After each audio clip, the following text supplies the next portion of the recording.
बिस्मिल्लाहिर्रहमानिर्रहीम। अस्सलाम वालेकुम नाज़रीन, आप यूट्यूब चैनल देख रहे हैं, मैं इमरान खान हूँ। और कुछ डेवलपमेंट भी हैं जो ईरान ने किए हैं फौरी तौर पे आज के दिन में, क्योंकि एक डाटा है मेरे पास। उस डाटा को अगर आप देखते हैं तो आपको समझ आती है कि ईरान ने पहले दिन बहुत बड़े पैमाने पर हमले किए थे, फिर एक दो दिन के बाद उन हमलों की शिद्दत में कमी आ गई थी। लेकिन अगर आप जंग का 17वां, 18वां, 19वां दिन आप देखें तो ये लगातार मिसाइलों और ड्रोन की तादाद में इजाफा हो रहा है। जब अमेरिका ने अनाउंस किया कि अब ईरान के हथियार ख़त्म हो रहे हैं या बहुत थोड़े से ड्रोन और मिसाइल रह गए हैं या 8% रह गए हैं, जब डोनाल्ड ट्रंप ने यह कहा तो ईरान ने एकदम एक्सीलेटर पे पांव रख दिया। और अब ईरान जो है वो ड्रोन भी ज़्यादा मार रहा है और मिसाइल भी ज़्यादा मार रहा है। और इस मरतबा उसके ड्रोन और मिसाइल्स निशाने पे इसलिए लग रहे हैं कि खित्ते का जो एक इंटरसेप्शन का निज़ाम था, दिफाई निज़ाम था, फ़िज़ाई दिफाई निज़ाम, वो काफ़ी हद तक ईरान ने पहले ही मुतासर कर दिया है। ईरान ने रियाद में, सऊदी अरब का शहर है, वहाँ पे अमरीकी फाइटर जेट्स का जो फ्यूल डिपो है वो भी तबाह कर दिया है। इसके अलावा यूएई के अल मिनहार एयरबेस पर ईरान ने एक और हमला किया है। इसराइल के बिन गवीरियान एयरपोर्ट पर तबाही मचा दी है, वहाँ पे 3 तैयारे भी तबाह होने की इत्तला आई है। तो ये ईरान अपनी जो स्ट्राइक्स है, जो हमले की कैपेसिटी है, उसको बढ़ाता जा रहा है। और जिस तरह ईरान के ऊपर ज़्यादा हमले होते हैं, उसी तरह ईरान वापस भी ज़्यादा हमले करता है। अब ईरान ने यह कहा कि दोबारा अगर हमारी ऑयल की या गैस की तनसीबात को निशाना बनाया गया तो हम जवाबन बाकी सबकी तनसीबात को निशाना बनाएंगे। ये ईरान क्यों कर रहा है? क्योंकि सऊदी अरब देखें, ये कहता है कि हमारी सरजमीन से कोई हमला नहीं हो रहा। यही बात जो है वो बाकी ममालिक भी कह रहे हैं कि हमारी सरजमीन से अटैक नहीं हो रहा। लेकिन इन मुल्कों के अंदर अमेरिकन अड्डे मौजूद हैं और अमेरिकन ने इनको इस्तेमाल किया है ईरान के खिलाफ लड़ाई में। जबकि इसराइल जो है वो जितने भी हमले करता है वो इन्हीं ममालिक की फ़िज़ाई हदूद इस्तेमाल करके करता है। ऐसा नहीं हो सकता कि इसराइल जो है वो बहुत घूम फिर के पूरी दुनिया का चक्कर लगा के आए, वो इन्हीं ममालिक के ऊपर से आता है। यानी अमरीकी तैयारे जो यूके की फ़िज़ाई हदूद से उड़ के जाते हैं लड़ने के लिए, यूरोपियन ममालिक उन्हें अपनी फ़िज़ाई हदूद नहीं दे रहे।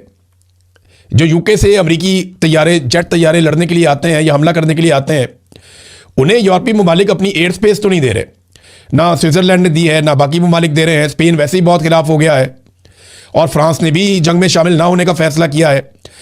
तो जो अमरीकी जेट तैयारे हैं वो एक बहुत लंबा चक्कर लगाते हैं समंदर में और उसके बाद वो फिर गुजरते हैं इटली, स्पेन के पास से फिर आगे इटली आ जाता है, फिर यूनान आ जाता है। इस एरिया में वो अपनी रीफ्यूलिंग करते हैं जो हवा में हो जाती है। रीफ्यूलिंग के बाद वो फिर जो मेडिटेरेनियन सी है वहाँ से दाखिल हो जाते हैं इसराइल की हदूद में। इसराइल से आगे उर्दन, सऊदी अरब और फिर इराक। इसके बाद वो जाकर अटैक करते हैं ईरान के ऊपर। तो सऊदी अरब की और इराक की और उर्दन की, इन ममालिक की जो फ़िज़ाई हदूद है और इसराइल की, ये इस्तेमाल होती हैं जब भी ईरान के ऊपर अटैक करना होता है और ये अमेरिका इस्तेमाल कर रहा है। अब आप अंदाज़ा करें कि यूरोपीय यूनियन या यूरोपीय ममालिक अपनी फ़िज़ाई हदूद अमेरिका को नहीं दे रहे। कई ममालिक अपनी फ़िज़ाई हदूद अमेरिका को नहीं दे रहे, लेकिन अरब ममालिक की फ़िज़ाई हदूद अमेरिका इस्तेमाल कर रहा है। वजह यह है कि दिफाई नुक्ता नज़र से इनके कुछ मुआहदे हैं और अमेरिका सऊदी अरब का, यूएई का, कतर का, उर्दन का, इन ममालिक का दिफा भी करता है और इन्होंने आपस में दिफाई मुआहदे किए हुए हैं। बहरहाल इस हमले के बाद, या ये जो हमले हुए हैं इसके बाद काफ़ी कशीदगी है और ईरानी वज़ीर ख़ारजा ने फौरी तौर पर राब्ते भी किए। हमला करने के बाद उन्होंने तुर्की से रब्ता किया, सऊदी अरब के वज़ीर ख़ारजा से रब्ता किया, मिस्री वज़ीर ख़ारजा से रब्ता किया और पाकिस्तानी वज़ीर ख़ारजा से भी उनकी टेलीफोनिक बात हुई है। और सऊदी अरब ने फौरी तौर पे एक मीटिंग बुलाई इन हमलों के बाद कि अब करना क्या है। तुर्की के वज़ीर ख़ारजा थे उस मीटिंग में, सऊदी अरब के वज़ीर ख़ारजा थे, मिस्री वज़ीर ख़ारजा थे और इन्होंने टेलीफोनिक राब्ते भी किए हैं मुख्तलिफ ममालिक के वज़राए ख़ारजा के साथ। सऊदी अरब ने यह क्लेम किया है कि पाकिस्तान के साथ एक दिफाई हमारा मुआहदा है, अगर ईरान के साथ हम लड़ाई में उतरते हैं तो वो मुआहदा फ़ाल हो जाएगा और पाकिस्तान हमारी तरफ से लड़ेगा। और पाकिस्तान के जो एटॉमिक हथियार हैं वो सऊदी तजियाकार है, वो ये बात कर रहे थे। और आपको पता है कि वो कोई भी ऐसी बात वहाँ पे नहीं की जा सकती जो सऊदी हुकूमत की मर्ज़ी या मंशा के ख़िलाफ़ हो। वहाँ पे वो बात नहीं हो सकती, ये हम सारे अच्छी तरह जानते हैं। तो अब ऐसा लगता है कि पाकिस्तान को कोई ना कोई पोजीशन लेनी पड़ जाएगी आने वाले दिनों में। लेकिन एक इंटरेस्टिंग चीज़ मैं आपको इसमें बताता हूँ, वो ये है कि ईरानी वज़ीर ख़ारजा ने, आपने देखा होगा एक दो दिन पहले एक खैर सगाली ट्वीट किया था पाकिस्तान के बारे में और पाकिस्तान का शुक्रिया अदा किया था। पाकिस्तान की जानिब से किसी हाई ऑफिशियल ने, किसी बड़े ऑफिशियल ने इस ट्वीट के ऊपर जवाब नहीं दिया। यानी नॉर्मली तो ये होता है ना, जब आपकी तारीफ़ कोई करे तो फिर आप जवाब देते हैं। वज़ीर ख़ारजा इसके ऊपर जवाब दे सकते थे, वज़ीर इत्तलात इसके ऊपर जवाब दे सकते थे, लेकिन मैंने देखा नहीं या मेरी नज़र से नहीं गुजरा। किसी की नज़र से गुजरा हो तो वो बता दे, लेकिन बज़ाहिर ऐसा कुछ दिखाई नहीं दिया। पाकिस्तान की हुकूमत ने कोई गर्मजोशी नहीं दिखाई। जब ईरान ने पाकिस्तान का शुक्रिया अदा किया तो पाकिस्तान की जानिब से कोई गर्मजोशी दिखाई नहीं गई। ईरान ने पाकिस्तानी ऑयल टैंकर्स के लिए आबनाए हुर्मुज़ को भी खोल दिया, लेकिन इसके बावजूद पाकिस्तानी हुकूमत ने इस बात को इंश्योर किया कि पाकिस्तानी ऑयल टैंकर्स के हवाले से पाकिस्तान के मीडिया में ज़्यादा खबरें ना चलें या खबरें चले ही ना। बल्कि ऐसी खबरें मैंने सुनी और सोशल मीडिया के ऊपर बाकायदा इसका इजहार किया गया कुछ सहाफ़ियों की जानिब से कि यह मना किया गया कि जो पाकिस्तानी ऑयल टैंकर्स हैं वो कहाँ से गुजरते हैं, कैसे आते हैं, इसके बारे में रिपोर्टिंग ना की जाए। तो पाकिस्तान को ईरान ने दो किस्म की फैसिलिटीज़ दी। एक तो ईरान ने कहा ठीक है जी, हम आपको सस्ता तेल भी देते हैं, आपको जितना चाहिए आप हमसे ले लें। दूसरा, ईरान ने कहा कि ये रास्ता आप इस्तेमाल करना चाहते हैं, आप हमारे भाई हैं, आए आप रास्ता इस्तेमाल करें। तीसरा, ईरान ने पाकिस्तान का शुक्रिया भी अदा किया कि पाकिस्तान का किरदार इंतहाई काबिल तारीफ़ है और पाकिस्तान का बहुत शुक्रिया, ये भी ईरान ने कहा। तो ये खैर सगाली ट्वीट भी उन्होंने किया। उनकी पूरी कोशिश है कि वो कुछ भी करके पाकिस्तान को इस लड़ाई से बाहर रखें और पाकिस्तान को इस लड़ाई में गैर जानिबदार रहने पर मजबूर करें। लेकिन अगर सऊदी अरब या बाकी अरब ममालिक इस लड़ाई में उतर गए तो डॉलर और पैसा तो वहां पे है और अमेरिका भी वहां पे है, तो पाकिस्तान को ना चाहते हुए भी इस लड़ाई का हिस्सा बनना पड़ सकता है। अभी कुछ कंफर्म आप कर नहीं सकते, लेकिन इखलाकी नुक्ता नज़र से पाकिस्तान को इस लड़ाई से बाहर रखने के लिए कोशिश उन्होंने की है ईरान ने। देखिए, अगर पाकिस्तानी इस लड़ाई में उतर जाते हैं तो क्या होगा, बड़ा सख्त रद्दमल आएगा पाकिस्तान के अंदर, ना सिर्फ फोर्सेज के अंदर, इदारों के अंदर, हुकूमत के अंदर, बल्कि अवामी सतह पर बड़ा सख्त रद्दमल आएगा। जब इसराइल ने और अमेरिका ने अटैक किया था ना और आयतुल्ला अली खामनई शहीद हो गए थे ईरान में, तो पाकिस्तान में 36 लोग सिर्फ एहतजाज करते हुए शहीद हो गए थे। ये सूरत हाल थी। और अगर पाकिस्तान इस लड़ाई में उतर जाएगा ईरान के साथ तो ये बिल्कुल भी कोई मकबूल फैसला नहीं होगा, बल्कि पाकिस्तान की मिलिट्री एस्टेब्लिशमेंट और हुकूमत के लिए मुश्किलात बहुत ज़्यादा बढ़ जाएंगी। अब पाकिस्तान के लिए सबसे बेहतर क्या होगा? पाकिस्तान के लिए सबसे बेहतर यह है कि किसी तरह ये लड़ाई ना हो, ये लड़ाई आगे बढ़े ही ना, ये लड़ाई ख़त्म हो जाए। और ईरान के पास ऑप्शंस बड़े महदूद होते जा रहे हैं। यानी ईरान ने जो फैसला कर लिया है वो खुदकुशी के लेवल का है कि मारते जाओ, खुद भी मार खाते जाओ। और सब ईरान की पसली पे हैरान हो रहे हैं कि ये ऐसे कैसे मार खा रहा है। ये किसी ने भी नहीं सोचा था कि वो इस किस्म का रद्दअमल देगा। पहले ईरान जो है वो एक हुक्म था आयतुल्ला खामनई का कि 3-3 बंदे मुकर्रर करो अपने बाद। अब इतला आ रही है कि 7-7 बंदे उन्होंने मुकर्रर किए अपने बाद कि अगर कोई ऑफिसर मारा जाता है लड़ाई में तो उसकी जगह अगला कौन होगा, उसकी जगह अगला कौन होगा। तो 7-7 बंदे, चाहे वो पॉलिटिकल क़यादत है, चाहे वो फौजी क़यादत है, चाहे कोई और है, उन्होंने मुकर्रर किए हुए हैं कि हंगामी सूरत हाल में क़यादत का फुकदान पैदा नहीं होना चाहिए। पेंटागन ने नादरीन ने $200 अरब मजीद मांग लिए हैं ईरान के खिलाफ जो इस वक्त ऑपरेशन जारी है उसे मुकम्मल करने के लिए। $200 अरब मजीद मांगे हैं पेंटागन ने अमरीकी हुकूमत से, और ये वाशिंगटन पोस्ट की रिपोर्ट है। अब अगर $200 और मिलेंगे तो ये जंग तो फिर आगे से आगे जाएगी ना, क्योंकि अब जंग के अंदर पैसा इन्वॉल्व हो गया है। और एक और खबर है, ये अमेरिका में डायरेक्टर अमरीकी नेशनल इंटेलिजेंस तुलसी गबार्ड, उनका एक स्टेटमेंट है जो बड़ा मकबूल हो रहा है। उन्होंने कहा जी कि पाकिस्तान, रूस, चीन, शुमाली कोरिया और ईरान एटमी हथियार ले जाने वाले जदीद मिसाइल सिस्टम की तैयारी में मसरूफ़ हैं। ये मिसाइल अमेरिका तक पहुंच सकते हैं, यानी हम खतरे में। अंदाज़ा करें कि अमेरिका के सदर का favourite field marshal Asim Munir, सबसे प्यारा वज़ीर आज़म जिसके साथ वो खेलते भी हैं, खड़े हो जाओ, बैठ जाओ, सैल्यूट करके दिखाओ, इधर आओ बोल के दिखाओ, तो वो कितना प्यार करते हैं शहबाज शरीफ से। बिल्कुल एक ऐसा जैसे कोई बच्चा अपने खिलौने से प्यार करता है। तो वो इतना प्यार करने के बावजूद वो अब भी पाकिस्तान को अपने लिए ख़तरा समझते हैं। और उनकी बाकायदा डायरेक्टर अमरीकी नेशनल इंटेलिजेंस तुलसी गबार्ड का ये स्टेटमेंट है, और उनके आसपास दोनों जानिब जो है यूनिफॉर्म्ड उनके ऑफिसर जनरल्स बैठे हुए हैं। यार बिलावल, हम बेवकूफ़ हैं, हम रोटी को चोची कहते हैं। तुम्हारी हुकूमत है, वहाँ पे बना लो कमीशन। या बिलावल को कमीशन बना के किसने देना है? आज़ाद कश्मीर एक अलग खित्ता है, एक अलग मुल्क बना हुआ है। वो आज़ाद कश्मीर, याद रखिएगा, पाकिस्तान का सूबा नहीं है, एक अलग कंट्री है जहाँ का सदर और वज़ीर आज़म होता है, और वो बिलावल का है। तो बिलावल को अगर वहाँ कोई कमीशन बनाना है तो बिलावल को कौन रोक सकता है? बिलावल बुलाए उसको, फैसल राठौड़ को, अपने वज़ीर आज़म को, और सबको इकट्ठा करके बोले कमीशन बनाओ। इन्हें कमीशन बनाना पड़ जाएगा, फ़ौरन बना देंगे। बात यह है कि बिलावल बेवकूफ़ बना रहा है सबको, और वो ये कह रहा है कि जनाब हम कमीशन बनाना चाहते हैं। मैं ये कह रहा हूं कि एक सच्चाई पर मबनी एक कमीशन बनाया जाए जो सच सामने लेकर आए, चीज़ों को ठीक करे। तो वो कमीशन बनाने का मेरा मुतालबा नहीं माना जा रहा। डूब के मर जाना चाहिए, मुतालबा नहीं माना जा रहा भैया आपका, क्योंकि मुतालबा आप कर किससे रहे? आपकी अपनी सरकार है वहाँ पे, आपकी हुकूमत है वहाँ पे। तो हुकूमत भाई तुम्हारी है, तुम ही लोगों ने ये सारा कुछ किया है, तुम ही फोर्सेज लेकर गए हो, तुम ही ने ऑपरेशन किया है, तुम ही ने कलदम करार दिया है, तुम्ही ने जो है वो लोगों के सरों के ऊपर इनाम रखा है। ये सारा जुल्म और बर्बरियत तुमने की है। तो तुम ये कैसे कह सकते हो कि ट्रक की एक नई बत्ती दे रहा हूं, इसके पीछे लग जाओ सारे? कि जनाब हम एक कमीशन बनाएंगे। लोग बेवकूफ़ थोड़ी है, रोटी को चोची थोड़ी कहते हैं।